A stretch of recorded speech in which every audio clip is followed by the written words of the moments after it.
Yes, good afternoon. Steve Boucher. I'm the County Commander for Somerset for South Western Ambulance Service. You were saying just now that you've recently started this. So yes, we've just been through a recent organisational change process, a restructuring of the trust across the 7 counties.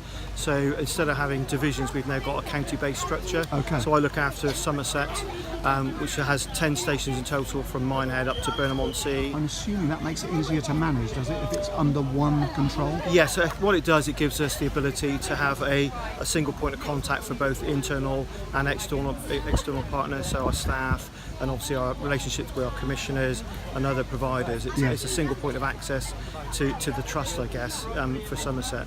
So yeah, and it gives us an opportunity to look at Somerset-specific issues and delivering services across Somerset. Sure. So are you based here in Taunton?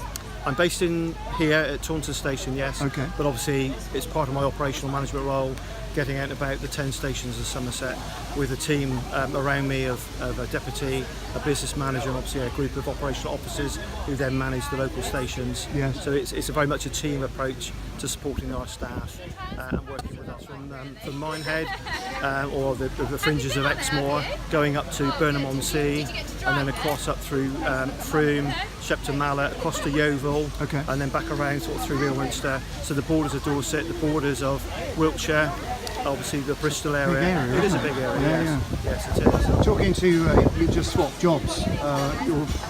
Your predecessor in Devon, you were Devon, yes, and he's now moved to Devon. He was here. Yes. Now he was saying to me that he's doing sort of 2,000 miles in a couple of weeks down there. Yeah. I mean, presumably you're in your car a lot. Are you going to various stations, or do you do that from one central point? No, it's very much a role where we have to be visible, obviously, to our staff. A commitment to meetings with our commissioners and other partners, so it's very much my car is my office, yes, as I'm sure Chris would have said to you in terms of his role in Devon. We have to be out and about and visible. Of course you do. Although you do also need to obviously... You can hardly do it on Skype, can you? No, you can't. Well, maybe the future might be different, you know. I think technology now, there will be more opportunities to do probably more meetings, through Skype. Yes. We do teleconferences, but there's no substitute for actually being in a room, I think, face-to-face with people. I think to get the benefit of a real meeting, you do need to be in a room with those people. Indeed. No, I understand that. A question that people would like me to ask, I'm sure, is the money thing. Yep. How are you finding with the government money being cut all the time? It must affect you. I mean, is it affecting Somerset from your perspective? So from a commissioning point of view, we are funded to provide a service. We have in the last 12-18 months gone through a quite significant change process with what's called the Ambulance Response Programme. Okay. That is basically a different way of recording our response to our patients. So rather than percentage terms, it's now in minute terms, okay, both as an average and as a...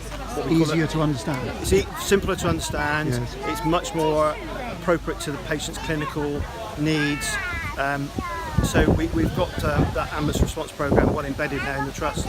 There is a lot of work to be done then with our commissioners and the Department of Health and NHS England, yep, to ensure that we have sufficient funding and supportive measures to enable us to deliver the metrics that we need to deliver.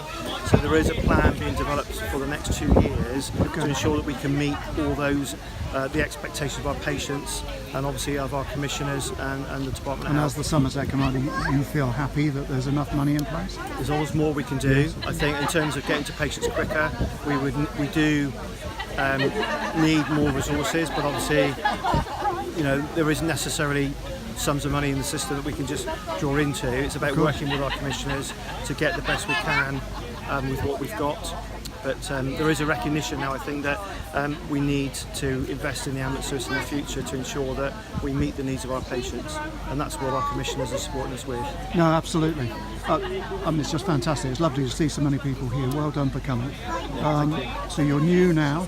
Yes. Anything in particular that you're working on for yourself? Is there a target that you'd like to see yourself something you can do better than your predecessor, perhaps? I think this area has been very well managed in the past. What we're trying to do, we've got a very new team, as I said just now. It's about ensuring that we are absolutely doing the best for our staff, who, if we give them the tools to do the job, the training and the support, can go out and do the very best for their patients, which they do already. Yes. I think as a manager of the ambulance service for this area, my key responsibility and aspiration is to do the best we can for our staff to make sure they get what they need and the support they need, because they do such a fantastic job at times when it's very, very challenging and distressing. I mean, clearly, I would agree with that, and I think most of the residents in Taunton in particular, I almost never hear a bad word against the guys and girls from the ambulance service, and well done for everything you do and your staff do. Thank you very much. Yeah, Steve. thank you.